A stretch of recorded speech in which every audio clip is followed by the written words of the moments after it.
The most brain-dead take about Overwatch I've ever heard is that people complaining about the game, specifically streamers or content creators, are the ones that are killing the game. I've seen it. Public enemy number one is sitting right here. Being said to large creators, people have said it to myself in my comments. If I make a video critiquing something about Overwatch saying, yeah, dude, now that we finally are fully past that era, I'm so glad we get to look back and go, you understand when you criticize something, it's not because you hate it, it's because you want it to improve. If you didn't care about something or you actually truly hated it and didn't love it, you wouldn't say anything. Because it's always better to have criticism than to have apathy. saying that I don't like something, there's always those people like, why are you crying, why are you complaining, this is the reason that the game is dying. And that is genuinely the dumbest thing that you could ever say. Take the largest and most successful game of all time, Fortnite. Do you think that no one complains about that game? Every single person, from content creators to pro players, have their gripe with that game at one point or another. They all make videos about it, talk about it on live streams. Maybe you just don't watch it, but that doesn't mean it doesn't happen. So why is that game not dying and or dead like Overwatch is / used to be? It's because that game's run by Epic Games and Overwatch is run by Blizzard. The gaming company that makes the game is the reason if a game dies or not. It is not ever the player base. An even better example would be other competitive games like so. It's kind of cooking. And there's a good argument that can be made against this. I remember Frito made the argument when people were mad at him back in like season 5 for talking about like PvE dying. And he was like, okay, if content creators truly have the ability to kill your game off, why can I not go on a crusade against Elden Ring, which Elden Ring was popular at the time? It was like, if I went on a crusade and said, Elden Ring sucks, that like, you know, that game is awful, blah, blah, blah, could I kill Elden Ring? And everyone's like, no, that's ridiculous. You see the point? Take Valorant or League of Legends, for example. If you think for a second that people don't complain about Valorant or League, which are both competitive games free to play, just like Overwatch. No offense, dude. All my Valorant streamer friends are the biggest babies. They complain about content, and I sit there and I go, you have no idea how good you've had it for so many years. You're out of your f***ing mind. The fact of the matter is that players complaining about a game is not what kills it. It is the company running the game and the choices that they decide to make. He kind of cooked. He kind of cooked on that one. Give Apex and Overwatch 2 to Epic Games and watch how good they'll treat both games. Yeah, Apex is struggling right now. Apex is the only game where CC/streamers have actively influenced poor changes. This isn't even true. As an outsider, I actually watched them. They pulled a Blizzard on them. I watched it because I saw creators calling for certain rank changes, and then they did half the changes. They pulled the Overwatch, where like Overwatch was asking for like hero bans, and then they gave them hero pools, and then hero pools failed. They're like, see, you didn't want it. And it was like, no, that's not what they asked for. It's like actual propaganda. They don't remember. I'm on the outside and I remember. Honestly, streamers are a reason why games die and things like that, but for some games they aren't the main reason. That doesn't make any sense. Incoming undercover Blizzard employees. Oh, they don't actually do that. Actually, most of the people that I've met at Blizzard are actually extremely nice people. They actually are extremely caring and extremely nice. The only thing that holds them back is upper level management, which is why with Bobby being gone, I have hope for the future. Even though this season kind of blows, I still have a lot of hope. Baptiste is the most overpowered support in Overwatch 2. This is largely due to his tremendous damage output. It also has a lot to do with his 3 health pools, with his main health, his regenerative burst, and the immortality field. When did this come out? As a Baptiste made myself, I often find myself underperforming despite his I don't even think it's that bad now. Like, it's still, yeah, but... state. During my stream today, I spent time... Yeah, it is a really nice mic. I love this mic. This mic goes hard. Playing the next one. What I noticed is that my worst performing games were including some terrible mistakes in positioning. My coach, Coach_Travis on Discord, told me that positioning fundamentally is 3 things. Can you see your team? Can you see the enemies? And do you have cover? If you have all 3 of these things, you have achieved peak positioning. I made my entire focus today on my positioning. And wait, what are the tips? Sorry. Fundamentally is 3 things. Can you see your team? Can you see the enemies? And do you have cover? If you have all three of these That's things, pretty good, you have actually. achieved peak positioning. I made my entire focus today on my positioning. And as I did, I saw my performance improve. Overall, today I held a 50% win rate and maintained my Platinum 3 rank 50-50. and 36 of becoming a high-level competitive Overwatch player. If you believe in my journey, tap the follow button. 50-50 Overwatch is real. 50-50 Overwatch is real. Tips and tricks for Overwatch 2 Part 29. Let's go.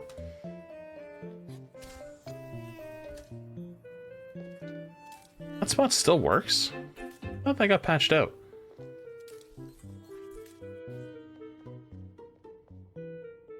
Yeah, this is definitely a Kefri enjoyer. Oh yeah, this is a Kefri enjoyer.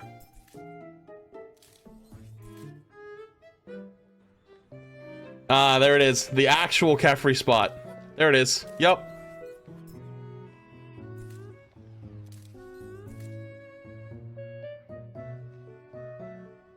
Yeah, the Widow changes, they're not even good anymore. Yeah, you're not wrong.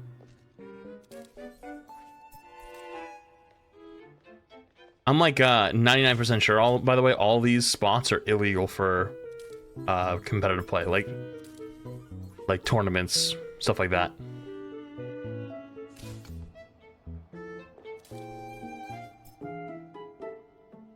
Yeah, if you use any of these, you'd actually get your team like disqualified or punished. Like this, like once you come to a stop. Pretty sure, yeah. Why have they been a spot on the map they designed? Because Blizzard's dev team does not run tournaments, and this is clearly not a designed spot because you're not allowed to stand there. It slides you. Yeah, you can manipulate it and stay there, but you know. Overwatch tournaments still exist? Okay, good point.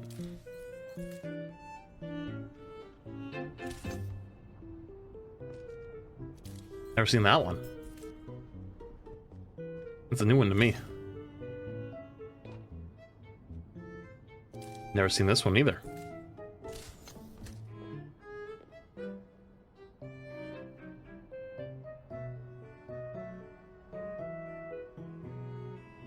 Never seen this one either. Seen this one. I thought that one got patched out. Maybe that one still works. I know the other one doesn't work though. Oh, that one's evil. That's actually a very evil spot. Holy shit. Nah, this one doesn't work anymore. Oh, these are old. That doesn't work. Some of these have to be old. They have to be. Unless it somehow works again? Oh, Jesus.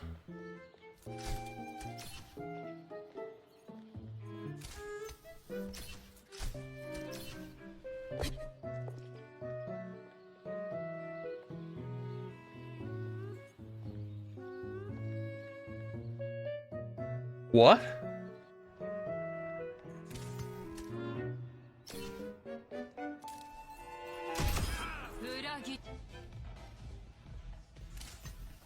Dude, what?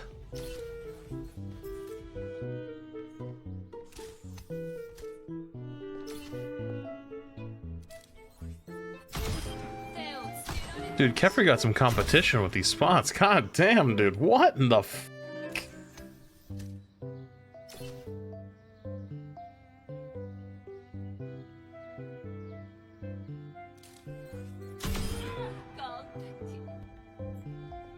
I'm actually like mesmerized right now. I haven't seen half of these. And I'm pretty sure some of these have been patched. I'm pretty sure some of those have been patched. Yeah, I think it says it's only 12 days ago it got posted, but I mean, the footage could have been recorded way earlier. That's what I'm saying. Okay, we got Maui versus Ramattra. Maui? Who's better? All right, starting out with the new hero Maui, we're gonna test his close range ability. Alright, that is extremely overpowered. Okay, now let's try out Ramattra's close range ability. Okay, that did literally nothing to the bot, but okay. Now let's test out Maui's long range ability. Alright. Alright, not too bad, but also still just broken. Alright, now it is time to test out Ramattra's long-range ability. There's seems like there's no point in playing this character. Okay, next we're gonna try out Maui's ability, his left shift.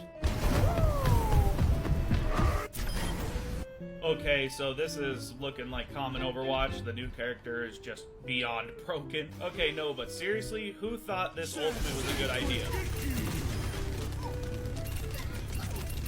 Hey, the ultimate's fun.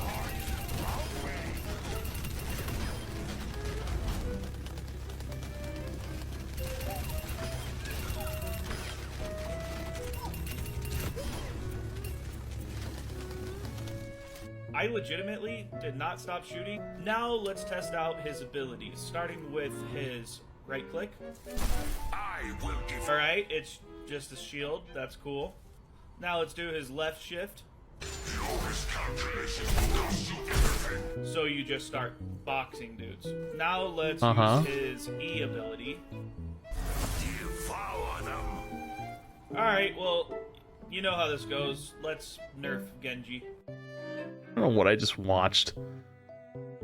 I have no idea what I watched. I was entertained. Does that count? I know I was entertained. I don't know if that counts, but that was something. King's Row is one of the only maps in the entire game where it feels like any comp is viable. You want to run poke in King's Row? You can. Dive's not really that good. Ball comps are really not that good on King's Row. You want to run dive on King's Row? You can. You want to run rush on King's Row? You definitely can. It's just peak, bro. It's peak. It's one of the greatest maps of all time because you could play whatever the f you want on it. It's not like Circuit Royale where it's basically only f***ing snipers, you know? Yeah, maybe this is a hot take, but I used to love King's Row, and King's Row doesn't feel the same to me anymore. Like, if you asked me what my favorite map was in Overwatch 1, I'd be like, King's Row, no doubt. Now I'm just kind of like, I don't know. King's Row, I guess. What if I told you that learning to play Tracer helped me learn to play Ana better? What this boiled down to were two basic things. The first is that my Tracer plays made me anxious about dives more as an Ana player. Until I played Tracer, I didn't fully understand the value of diving the Ana. I mean, once Ana is out of the team fight, the team falls apart completely. Obviously, there's the loss of healing, but the bigger problem is you lose her nade and her sleep dart. The second thing I learned from Tracer that helped me with Ana is to look for more opportunities to make a play. As Tracer, you have incredibly fast movement, which helps you to have constant opportunities to make a play. So, I'll finish it off. But basically what this guy's saying is like, and it's actually pretty true. People that typically only play one role and always only play one role and never try anything else will always have like a small gap in their knowledge.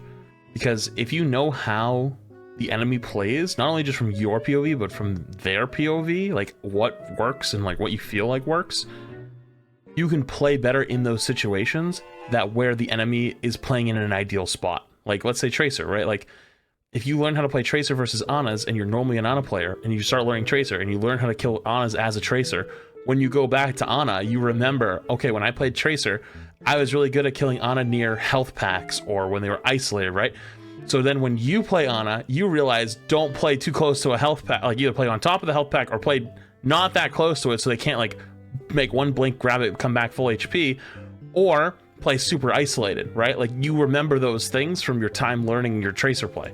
This gave me more chances per game to try to make a play and figure out what worked and what didn't work. The big contrast with Ana is that Ana is incredibly slow, but a beautifully landed nade on the back line can wrap up a fight. Playing Ana today, I held a 75% win rate and maintained my Platinum 2 rank as support in day 141 of my journey to becoming a high-level Overwatch competitor. 70% win rate did not climb. That's tough.